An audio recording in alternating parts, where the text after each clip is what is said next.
Hello fellow tankers, this is Dauntless, and today I'm going to be playing in my Tier 8 Chinese premium vehicle, the 59 Patton.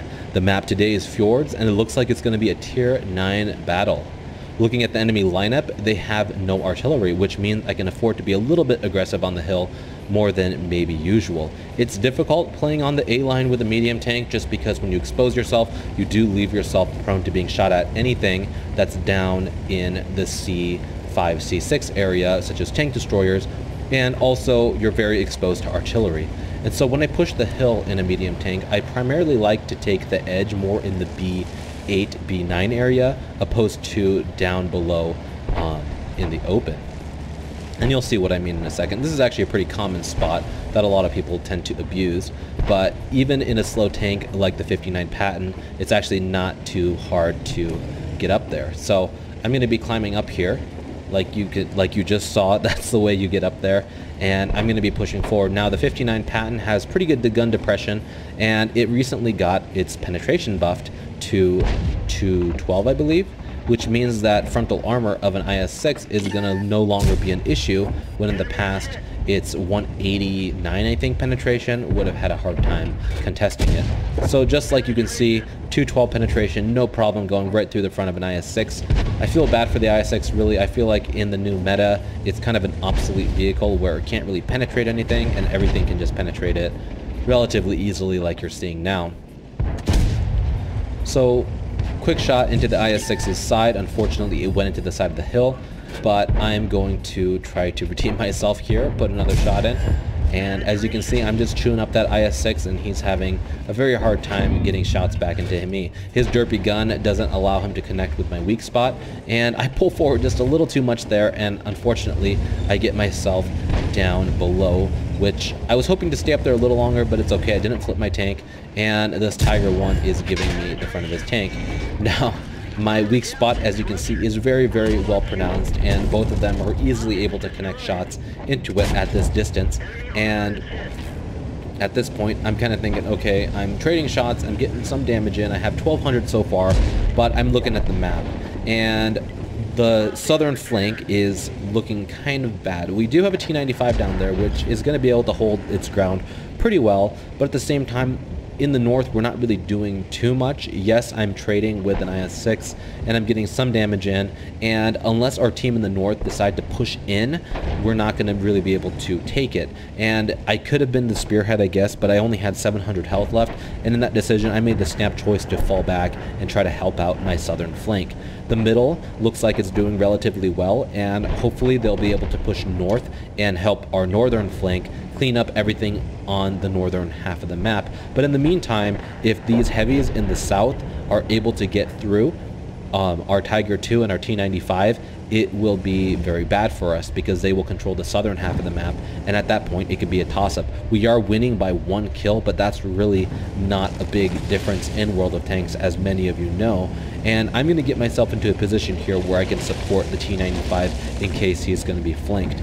Again, if I was full life, I'd probably be a lot more aggressive in the north with the rest of my allies, but considering I'm a two-shot for a lot of vehicles, I decide falling back is in my best interest. This Jagdtiger 8.8 decides he's going to try to flank our tanks in the south, and it's actually a really good thing that I decided to fall back here, because I'm able to put some nice shots into this Jagdtiger and get his health down quite low. Without our presence here, this Jagdtiger would just have a field day cleaning up these guys, and thankfully I was able to fall back fast enough to, by the time this Jagdtiger got here, he wasn't able to do too much damage. He was able to finish off our Tiger 2, it looks like, but not enough to do any damage to our T-95, which if he was able to sit there and just farm that guy, the T-95 would have been forced to turn and he would have been just evaporated, and at that point it could have been a 50-50. So I'm not going to sit here and wait for our T-95 to be swarmed. I feel like that would be a bad decision, and so I'm going to get off my comfy little camping position back there after the Jig-Tig was taken out, and I'm going to push forward, hopefully to help this T-95 as he's about to be flanked by this Mauschin.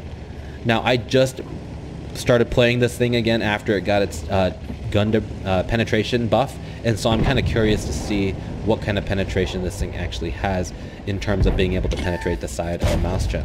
So it looks like 212 not too shabby, able to penetrate the side of that tank, no problem. The next shot I take bounces, which I kind of expect. The turret is a little bit more bouncy at that angle.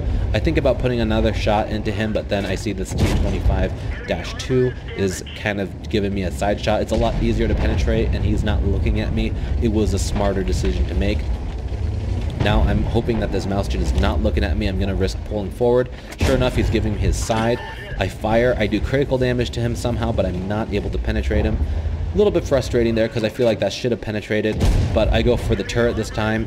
Somehow the turret is easier to penetrate, maybe because of the lack of spaced armor. Go for another shot.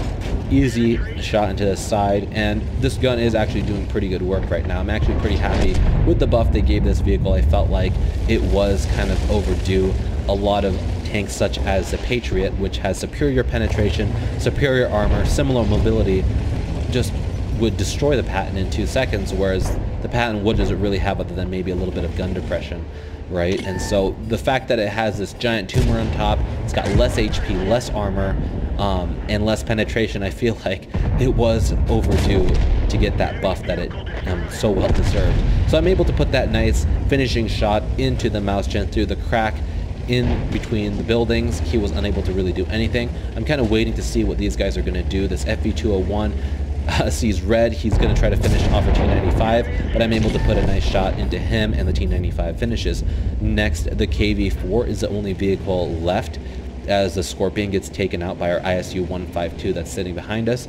Our T95 goes in. He can probably easily take a hit, but he decides to side scrape for some reason and completely blocks me from pushing forward, and I end up taking a hit for it. The T95 realizes that the KV4 fired, so he pushes in for the kill, but I say no thank you, and I'm going to finish off the KV4. A little bit greedy on my part there at the very end, but I wanted to get another shot in. I got 3,800 damage, 2 kills, not a bad result for a tier 8 premium vehicle, especially the 59 Patton.